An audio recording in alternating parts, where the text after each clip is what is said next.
Hello everyone. In the previous session we have discussed about introduction on big data analytics, wherein we have seen few definitions which tells that big data is a huge amount of data that cannot be processed by using traditional software tools. Also we have seen few of the units of measurements of memory as well as a couple of examples. So today we'll start with the module 1, that is big data and analytics. So here again we will see a few example applications wherein analytics is embedded in your day-to-day lives. So first one is the mailbox, that is most of us will be getting a lot of advertisements as well as catalogs which has been sent to your email on a daily basis. So this is something called as a response modeling analytics, where your previous purchase behaviors as well as your characteristics of search and all those things will be considered, and these vendors will send you some catalogs. So this is done by a system. It's not that a person sits every day and checks all those things and he sends catalogs separately for it. It's not like that. There's a particular analytics system which does the response modeling analytics, check your previous purchase details, and according to that they will be able to predict which particular product you are going to buy in the coming future, and you'll be getting catalogs on these particular products.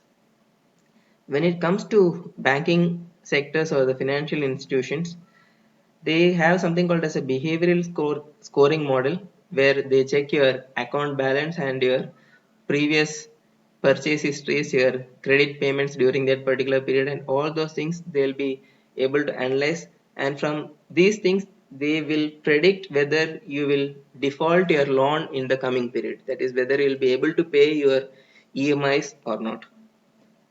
When it comes to mobile service providers or the telephone service providers, they have all your calling behaviors and your account information, like how often do you do the recharge, or whether you are a prompt payer of the postpaid bills, and how is your calling behavior, whether you do frequent calls or whether you make less number of calls but which last for a longer period of time. All those things they'll be able to predict, and also they'll be able to predict whether you'll be doing your recharge properly in the coming days. Next, when it comes to the social media, the main platform where Facebook will be sending you some social ads. So this ad will be based on the information of the post which you do, the pictures which you post, the pictures which you like, your friends, your behavior, or your friends' behavior. All those things will be taken into consideration, and based on that, you will be getting ads. When it comes to Twitter does a real-time analysis. It is also called a social media analytics. So Twitter most of the time it does a real-time analysis, that is whenever you tweet something they'll be able to understand the subject of your tweet as well as what sentiments is hidden in that particular tweet. When you buy some products from the supermarket, usually you might have seen that they'll ask for a mobile number or they'll ask for your loyalty card. We'll also call it as a reward card. So if you don't have the card, you can give the mobile numbers to them. This number is automatically linked to your loyalty card. So what it does is, whenever you bill, before billing, they'll ask for a particular loyalty card or a mobile number. Once you give that, they'll be able to check all the purchases which you have already done. It is called as analysis of your market basket, and they'll be able to predict some products which you regularly buy and which you're going to buy in the particular future, what best offer can be given to them, and like that. So you might have noticed sometimes you'll be getting SMS or emails also regarding this on the products which you usually buy or the product which are most related to you. Another example is a credit card. So credit card also is having something called as a fraud detection model.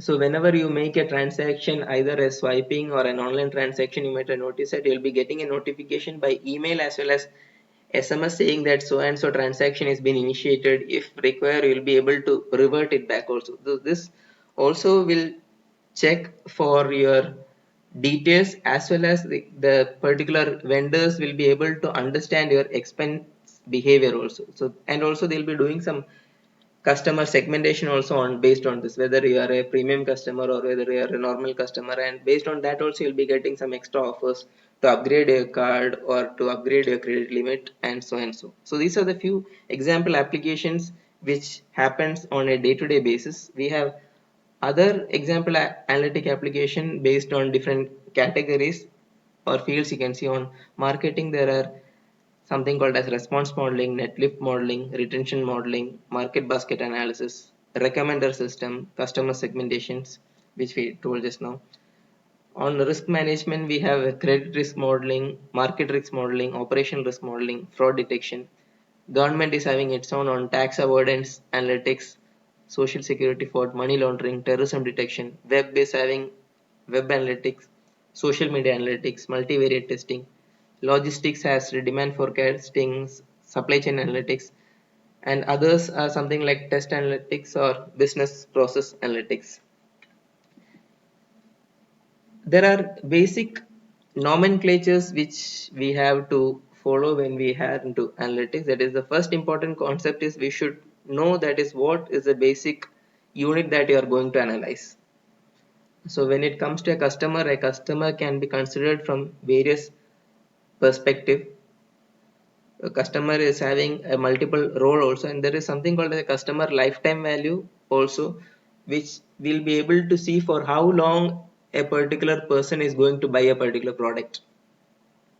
For example, if you are buying some products which is based on a disease or something, we'll be able to predict how long this disease is going to be there. That will be a common knowledge for all the people or for the particular industry at least. So they'll be able to predict for how long you will be consuming this particular medicine or how long this customer will be there to buy this medicine or not. Similarly, when you buy the baby products, you'll be able to predict for how long this particular product this customer is going to buy. So that is something called a customer lifetime value. So that can be measured either on individual customers or at a household level also.